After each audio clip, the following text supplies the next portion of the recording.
देती हूँ, श्रोतागण को भी मैं धन्यवाद देती हूँ। बहुत बहुत धन्यवाद। आपका भी बहुत बहुत धन्यवाद मैम। मैं अगले वक्ता के रूप में श्रीमती उमा मैम से अनुरोध करता हूं कि वे आए और अपना प्रपत्र प्रस्तुत करें। उमा मैम। नमस्ते सर। हाँ नमस्ते। सुनाई दे रही है आवाज? जी मैम, अब सुनाई दे रही है। नमस्कार, मैं उमा देवी शोधार्थी बेंगलुरु विश्वविद्यालय बेंगलुरु से हूँ। विश्व हिंदी संगठन नई दिल्ली एवं doctor NSAM first grade college Nitte educational trust Bengaluru के संयुक्त तत्वाधान में प्रेमचंद जी के इस जन्मदिन पर जो संगोष्ठी आयोजित की गई है, इस संगोष्ठी में उपस्थित सभी गुरुवरेण्य विद्वत जनों को और अध्यक्ष महोदया जी को मेरा हृदय पूर्वक अभिनंदन है। और मेरे प्रपत्र का विषय है ठाकुर का कुआं कहानी के संदर्भ में सिलिया कहानी एक अध्ययन। मैं दोनों कहानियों को लेकर बात कर रही हूँ, जुड़ते संदर्भों को जोड़ते हुए उनमें जो संदर्भों के सहारे समाज के सामने जो भी प्रस्तुत किया गया है उसके बारे में मैं बता रही हूँ। दोनों कहानियों की श्रेष्ठता और जुड़ते संदर्भ के समय प्रकरण यह है कि पानी का प्रकरण हमें नजर आता है। जाति भेदभाव है, छुआछूत है, स्त्री विमर्श है, नारी चेतना है। दो भिन्न संदर्भ, दो भिन्न कालखंड में लगभग 74 वर्ष का अंतर है। प्रेमचंद जी के रचना काल 1906 से लिया जाए तो तकरीबन 100 साल का अंतर यहाँ पर स्पष्ट नजर आ जाती है। पानी का प्रकरण जो है, ठाकुर का कुआं में दलित परिवार के दो सदस्य गंगी और जोखू होते हैं। अछूतों के लिए गांव की बस्ती से दूर निहित कुएं से ही पानी लेकर आना पड़ता है और वहां से जब गंगी पानी भरकर ले आती है तब वो जो पानी है वो बहुत ही बदबूदार और गंदा कुछ का होता है। जोकू से वो पीने या नहीं जाता है। जोकू बहुत ही रोगग्रस्त हो चुका होता है। तब गंगी मजबूर हो जाती है कि वह ठाकुर के कुएं से पानी भरकर आने के लिए। तब वह जोकू के सामने प्रस्तुत करती है, प्रस्ताव रखती है कि वह ठाकुर के कुएं से पानी लेकर आएगी। तब जोकू ने उस पर गरज उठा कि वो बोलता है, हाथ पांव तुड़वा आएगी और कुछ नहीं होगा, बैठ चुपके से, ठाकुर लात मारेंगे, साहू जी एक के 5 लेंगे, गरीबों का दर्द कौन समझता है, हम तो मर भी जाते हैं तो कोई द्वार पर झांकने तक नहीं आता है, कंधा देना तो बड़ी बात है, ऐसे लोग कुएं से पानी भरने देंगे। इन शब्दों से कड़वा सत्य हमें स्पष्ट सामने आ जाती है और गंगी इस बात पर कुछ जवाब नहीं दे सकती है और वह किसी ना किसी तरह पानी लेने के लिए ही वो मजबूर हो जाती है और रात को 9 बजे पानी भरने के लिए घड़ा लेकर वह निकल पड़ती है। वृक्ष के आड़ में जाकर वो खड़ी हो जाती है पानी लेने के लिए और वहां पर 2 स्त्रियां खड़ी होकर बातें भी करती रहती है। उनके जाने के बाद में वह दबे पांव जाती है, कुएं के जगत पर चढ़ जाती है, दाएं बाएं चौकन्नी दृष्टि से देखती है जैसे कोई सिपाही रात को शत्रु के किले में सुराख कर रहा हो। अंत में जब घड़े से धीरे धीरे पानी भरकर जगत पर जैसे ही रखती है वैसे ही ठाकुर दरवाजा खोलकर बाहर आ जाते हैं और पूछते हैं कौन है कौन है। ऐसे कहते हुए वो आ ही जाते हैं तो गंगी डर के मारे वहां से भाग निकलती है। जैसे ही वो भागकर देखती है घर में जोकू वही गंदा मैला पानी को पीता रहता है। यह एक प्रकरण है। उसी तरह सिलिया कहानी में भी एक पानी का प्रकरण है। वहां पर भी अछूत पानी से वंचित रहते हैं। काल का अंतर होते हुए भी पानी के लिए संघर्ष यहाँ पर जारी है। ये कहानी 100 साल के अंतर में भी सोचिए कि समाज में अभी भी वह जो कुछ भी समस्याएं है मौजूद थी है भी। कहानी का मुख्य पात्र सिलिया मालती के साथ बाजार से जब घर लौटती रहती है उस समय सिलिया के मना करने पर भी मालती सवर्णों के कुएं से पानी लेकर पी लेती है। और वही गाड़ी मोहल्ले की बकरी वाली ने देख ली और वो बोलती है, यारी बाई दौड़ रही, जा मोड़ी को समझाओ, देखो तो मना करने के बाद भी कुएं से पानी भर रही है, हमारी रस्सी बाल्टी खराब कर देगी जाने, तुम्हारे नजदीक रहते हैं तो क्या हमारा धर्म कर्म नहीं है, क्या मर्जी है तुम्हारी, साफ साफ कह दो। तो इन बातों से भी मामी गिड़गिड़ा उठती है और बोलती है, भाई माफ कर दो, इतनी बड़ी हो गई है मगर इसको अकल नहीं आई है, कितना तो मारू हूँ फिर भी नहीं समझो। गाडरी मोहल्ले से लगकर ही 8 घर 10 भंगी जाति के हैं। वहां पर सिलिया की मामा मामी वहीं पे रहते थे। और एक प्रकरण है, इस घटना से 1 साल पहले की बात है। 5वीं कक्षा के टूर्नामेंट हो रहे थे, खो खो टीम की कैप्टन थी, उसी के कारण टीम जीती भी थी सिलिया के कारण। शिक्षक गोकुल प्रसाद ठाकुर उनकी बहुत तारीफ की और उनके रिश्तेदारों के बारे में पूछा तो सिलिया संकोच के कारण पता नहीं बताती है। अपनी सहपाठी हेमलता के साथ वो घर बेचते हैं।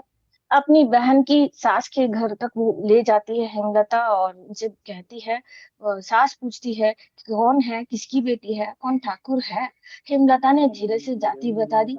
बहन की सास एकदम चौंक गई और अपनी भावनाओं को छिपाते हुए, अतिरिक्त प्रेम जताते हुए सिलिया से बोलती है कि वह उनके भैया के साथ साइकिल पर गाड़ी मोहल्ला पहुंचा देगी, लेकिन पानी का गिलास वापस लेकर चली गई। सिलिया को प्यास लगने पर भी वह मौसी से पानी मांगने की हिम्मत नहीं कर सकी।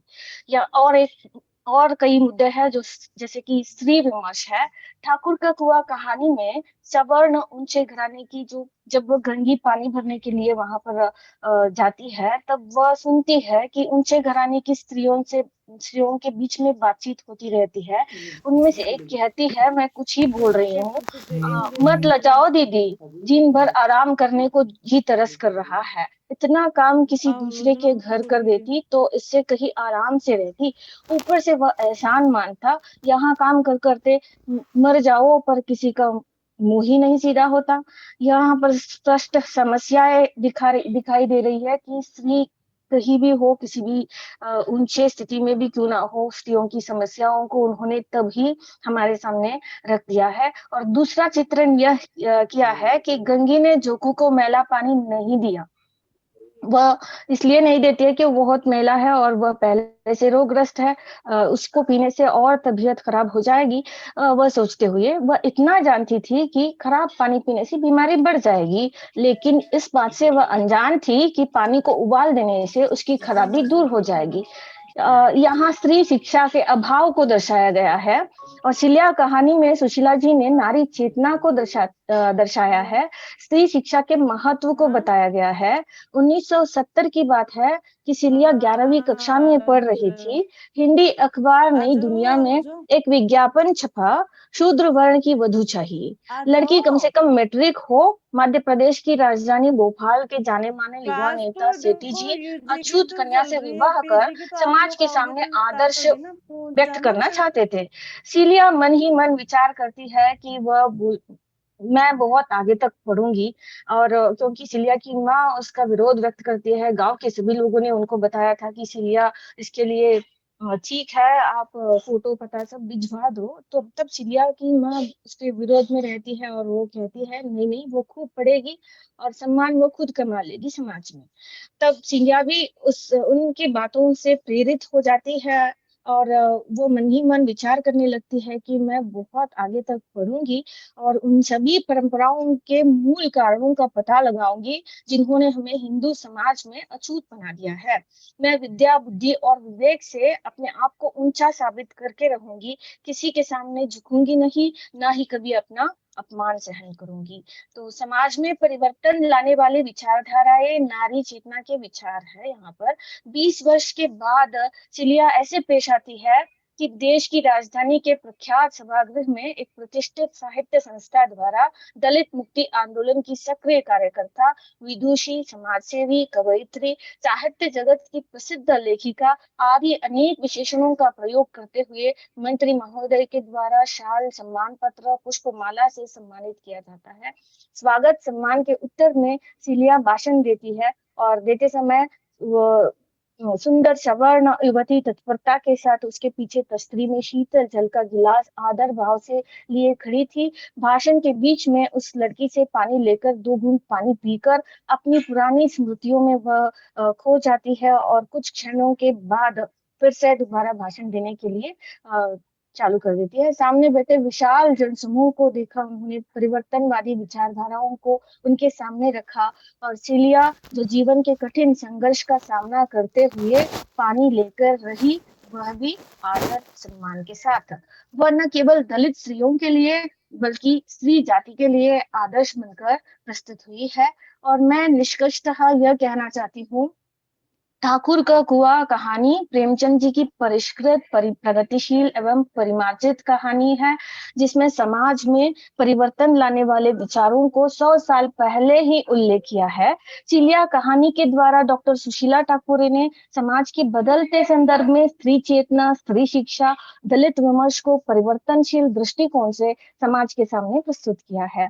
चिलिया को आदर्श एवं सबल स्त्री के रूप में एक जिंदा दस्तावेज, और चिलिया कहानी को एक जिंदा दस्तावेज कहे तो इसमें अतिशयोक्ति नहीं होगी। दोनों कहानियों के संदर्भ में, जुड़ते हुए संदर्भ में, मैं इसको सिर्फ तुलना के लिए सीमित न रखकर दोनों को श्रेष्ठ और उत्कृष्ट समझ रही हूँ, उसी तरह सिद्ध करना चाह रही हूँ।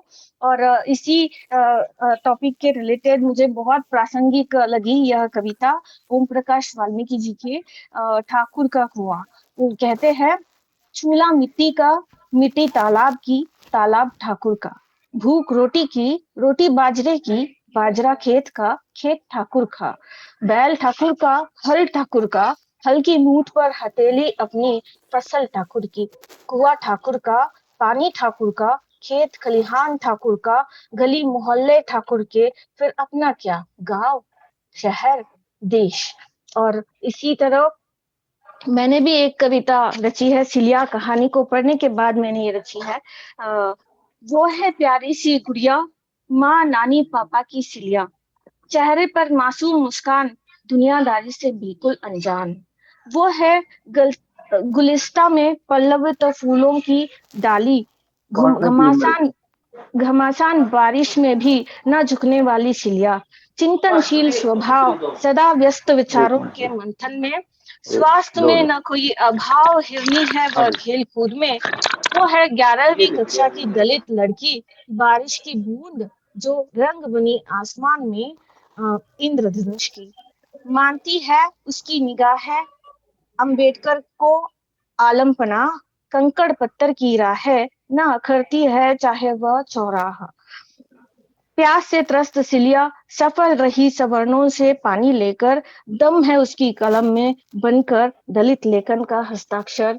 आज दलित आंदोलन की कार्यकर्ता, परिपक्व कवयित्री, रचनाकर्ता, उसकी प्रगतिशील परिवर्तनशील विवेचना साहित्य जगत की आलापना, उत्कृष्ट विचारों से परिभाषित, बुद्धिजीवियों से सम्मानित, ज्ञान चक्षु से रोशन जीवन, विद्या बुद्धि विवेक से भरा जीवन, आशियाने से आसमान तक फैली है उसकी पंखें। वो है आत्मावलंबी सिलिया, जिसने शिक्षा की बुलंदियों तक को छू लिया। यह इस कविता के साथ मैं अपने विचारों को आपके सामने रखते हुए इस संगोष्ठी में भाग लेने के लिए मुझे जो मौका मिला है, दिया है, जिन्होंने भी दिया है, और सभी संगोष्ठी के संयोजक, सभी विद्वत वरेण्य, उन सभी को मेरा नमस्कार, अनंत अनंत धन्यवाद समर्पित कर रही हूँ। बहुत बहुत धन्यवाद मैम।